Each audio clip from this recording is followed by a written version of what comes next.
அனைவருக்கும் வணக்கம். இதாங்க சம்பு புல்லும்பாங்க, சம்பு கொரை. அதோடைய பூ, காய். இதில் இது கீழே ஒன்று இருக்குது, மேலே ஒரு இது இருக்குது. இங்கே பாருங்கள், இது எவ்வளோ கடினமாக இருக்குன்னு பாருங்க. எவ்வளோ அழகாக எவ்வளோ அழகாக இருக்குன்னு பாருங்க. இது பிரிய போகுது பாருங்களேன். ரொம்ப இது கடினமாக இருக்குது. ஆனால் இங்கே பார்த்தீங்கன்னா அவ்வளோ சாஃப்டாக இருக்குது. இங்கே பாருங்க, அமுக்க முடியல, அவ்வளோ கடினமாக இருக்குது. மேலே சின்னதாக இருக்கும், கீழே பெருசாக இருக்குது, நல்ல கடினமாக இருக்குது. எவ்வளோ அழகாக இருக்குன்னு பாருங்க. இவ்வளோ கடினமான இருக்கிற இதில் பாருங்கள், இதில் எறும்பு கூட இருக்குது பாருங்களேன். எவ்வளோ கடினமாக இருக்கிறதுல இதில் பாருங்கள், அது எறும்பு இருக்குது.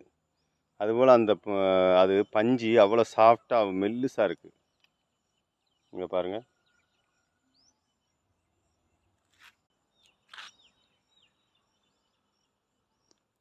சம்பு புல்.